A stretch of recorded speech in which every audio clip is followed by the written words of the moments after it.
వరద బాధితుల కోసం ప్రస్తుతం అక్కడ మా ప్రతినిధి రాజు అందించిన వివరాలను మనం చూస్తున్నాం. వరద బాధితులు ఆహార పదార్థాల కోసం, నీటి కోసం కూడా ఎగబడుతున్నటువంటి పరిస్థితి. ప్రభుత్వం, అధికారులు అలాగే ఎన్డీఆర్ఎఫ్ ఎంత ప్రయత్నించినా కూడా ఉన్నటువంటి జనబాహుళ్యానికి, అక్కడ ఉన్నటువంటి ప్రజల సంఖ్యకు తగ్గ ఏర్పాట్లు చేయలేనటువంటి పరిస్థితి. బట్ ఎవరికి వాళ్ళకి చేతనైన సహాయం చేస్తూ ఉన్నారు, వీలైనంత వరకు రీచ్ అయ్యే ప్రయత్నం చేస్తూ ఉన్నారు. కానీ అక్కడక్కడ అందుకోలేనటువంటి పరిస్థితి మనకు కనపడుతుంది. దీంతో ఇతర స్వచ్ఛంద సంస్థలు కూడా ఈ సహాయ కార్యక్రమాల్లో పాల్పంచుకుంటూ ఉన్నాయి. వరద బాధితుల కోసం విజయవాడ తూర్పు నియోజకవర్గంలోని ఇస్కాన్ మందిరంలో పునరావాస కేంద్రం ఏర్పాటు చేశారు. దాదాపు 1000 మందికి పైగా బాధితులు ఇక్కడ ఆశ్రయం పొందుతున్నారు. వారు ప్రతిరోజు ఉదయం బ్రేక్ఫాస్ట్, భోజనం అలాగే రాత్రి డిన్నర్ అందజేస్తున్నారు ఇస్కాన్ టెంపుల్ అధికారులు. అంతేకాకుండా మిగిలిన ప్రాంతాల్లో ఉన్న 5000 మందికి కూడా ఇదే తరహాలో భోజనం అందిస్తున్నారు.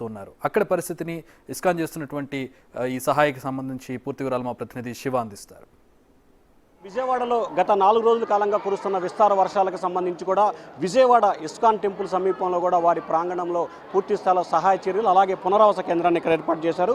ప్రస్తుతం ఈ సహాయ చర్యలు పునరావాస కేంద్రానికి సంబంధించి కూడా ఏర్పాట్లు అయితే కొనసాగుతూ ఉన్నాయి. కొంతమంది ఇక్కడ ఎవరైతే ఉన్నారో ఇళ్ళన్నీ ఇబ్బంది పడి వాటర్ ఉన్న వారందరూ కూడా ఇక్కడికి చేరుకున్నారు. అలాగే ఏదైతే విజయవాడ పరిసర ప్రాంతాల్లో మొత్తం 19 చోట్లకి సంబంధించి కూడా వరద ప్రభావిత ప్రాంతాల్లోనే వారందరికీ కూడా తయారు చేసేందుకు ఫుడ్లని ప్యాకెట్లుగా కూడా తయారు చేస్తూ ఉన్నారు. ప్రస్తుతం విజయవాడకు సంబంధించి మొత్తం దాదాపుగా 150,000 మంది పైగా కూడా నిరాశ్రితులైన పరిస్థితి కనిపిస్తూ ఉంది. వారందరికీ కూడా ఆహారం అందించేందుకు అధికారులు పూర్తి స్థాయిలో ప్రయత్నాలు చేస్తున్నారు. మనం విజువల్స్లో కూడా చూసుకోవచ్చు. అందరికీ అందించే విధంగా కార్యాచరణ చేసేందుకు కూడా ఇక్కడ తయారు చేస్తున్న పరిస్థితి కనిపిస్తూ ఉంది. ఇక్కడ చూసుకోవచ్చు, ఇది పెరుగన్నానికి సంబంధించి భారీ స్థాయిలో కూడా ఇక్కడ హండీలకు సంబంధించి పెరుగన్నం టైప్ చేస్తున్న పరిస్థితి కనిపిస్తూ ఉంది. ఏదైతే ఇస్కాన్కి సంబంధించిన అధికారులు, ఇస్కాన్కు సంబంధించిన ప్రతినిధుల బృందం సహాయ సహకారాలతో ప్రభుత్వం ఈ ప్రయత్నాలు చేస్తూ ఉంది. ఒకవైపు వంట చేస్తూనే మరొక వైపు ఇక్కడ ప్రత్యేకంగా కూడా ప్యాకింగ్ చేస్తున్న పరిస్థితి కూడా మనం చూసుకోవచ్చు. ఏదైతే దాదాపుగా ప్రతిరోజు కూడా ఇక్కడికి సంబంధించి 4 రోజుల కాలంగా కూడా అనేక మందికి ఫుడ్ సప్లై చేసేందుకు కూడా అధికారుల భాగంగా ఏర్పాట్లు చేస్తూ ఉన్నారు.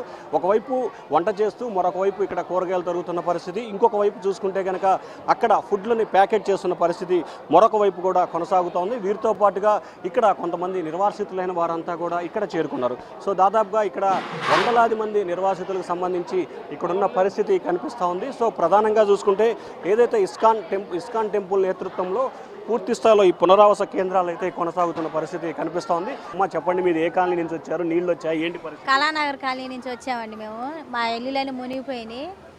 ఇక్కడ వీళ్ళు సమస్తలు పెడుతున్నారు కానీ మరి పార్టీ తరపులు ఎవరు అలా వచ్చినట్టు ఏం కానరాల. మరి ఇంకొంతమంది ఉన్నారు. ఏమ్మా ఏది మీది, మీ ఇళ్ళ పరిస్థితి ఎలా ఉంది చెప్పండి. మీద నీళ్ళు వచ్చినాయండి, అందుకనే ఇక్కడ ఉంటున్నాను. ఎన్ని రోజులైంది? ప్రస్తుతం మీ ఇంటి పరిస్థితి ఎట్లా ఉంది? ఈ ఏటికి 3వ రోజు. ఇంకా నీళ్ళు తగ్గినాయి? అలాగే తగ్గలే, ఇంకా అలాగే ఉన్నాయి. ఇది ఇంకా మరికొంతమంది కూడా ఇక్కడ ఉన్న పరిస్థితి కనిపిస్తూ ఉంది. వీరందరికీ సంబంధించి ప్రభుత్వం సహాయక చర్యలు అయితే చేస్తూ ఉన్నారు. ఏదైతే ప్రభుత్వానికి సంబంధించిన చర్యలు ఒకవైపు కొనసాగుతున్నాయి, ఇంకొక వైపు వీరంతా కూడా పునరావాస కేంద్రాలకి వచ్చిన పరిస్థితి కూడా కనిపిస్తూ ఉంది. కొంతమంది కూడా ఇక్కడ ఉన్న పరిస్థితి కనిపిస్తూ ఉంది. సో ప్రధానంగా చూసుకుంటే ఇస్కాన్ టెంపుల్ సేవా కార్యక్రమానికి సంబంధించి కూడా కొనసాగుతోంది.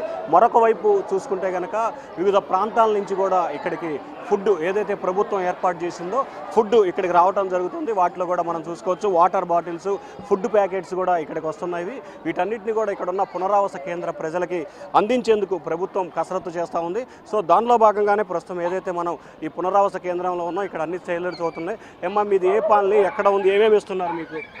మాది ఇక్కడ గులాబీ తోట అండి. కృష్ణా నది బాగా మునిగిపోయి ఇల్లులన్నీ మునిగిపోయినాయి. మాకు ఇక్కడ అందేది పాల ప్యాకెట్లు ఒకటి అందుతున్నాయి, పెరుగన్నం, సాంబార్ అన్నం, పులిహార ఇవి అందుతున్నాయండి. ఎన్ని రోజుల నుంచి మీరు ఉన్నారు? ప్రస్తుతం మీ ఇంటి పరిస్థితి ఎట్లా ఉంది అక్కడ? మేము ఈ ఆటకు వచ్చి 3 రోజులు అండి. మేము వచ్చి ఆదివారం రోజు వచ్చాము, రోడ్డు ఎక్కాము. కానీ అక్కడ నీళ్ళు మాత్రం బాగానే వస్తున్నాయి, కానీ మాకు ఏమంత ఇదిగా ఏం లేదు, భయంగా ఉంది. మాకు ఏదో ఒక న్యాయం చేయండి. సో ఇది పునరావాస కేంద్రంలో ఉన్న వారందరికీ ఫుడ్ పంపిణీకి సంబంధించి కూడా ప్యాకెట్లు రూపంలో తీసుకొస్తున్నారు. అయితే కొన్ని ప్యాకెట్లు ఇక్కడి నుంచి తీసుకొస్తుంటే మరికొన్ని ప్యాకెట్లు వేరే దగ్గర నుంచి తీసుకొస్తా ఉన్నారు. అంటే ట్రిప్పుకి 5,000 మంది చొప్పున కూడా విడతల వారీగా ప్యాక్ చేస్తున్నామని చెప్పి కూడా చెప్తున్నారు. మనం చూసుకోవచ్చు ప్యాకింగ్లో వచ్చిన ప్యాకెట్లన్నింటినీ కూడా ప్యాక్ చేసి ఎవరైతే ప్రస్తుతం ఇక్కడ తుఫాను ప్రాంతానికి సంబంధించి నీళ్లు వచ్చాయో వారందరినీ కూడా ఇక్కడ పునరావాస కేంద్రాన్ని తీసుకొచ్చి వారందరికీ కూడా అందజేస్తున్న దృశ్యాలని మనం ప్రత్యేకంగా చూసుకోవచ్చు.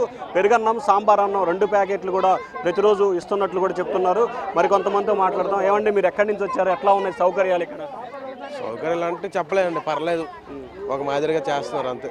ఏ ఏరియా మీది ప్రస్తుతం ఎట్లా ఉంది? కలనార్ సెకండ్ లైన్ అండి, కలనార్ సెకండ్ లైను. పర్వాలేదు, ఒక మాదిరిగా చేస్తున్నారు అంతే.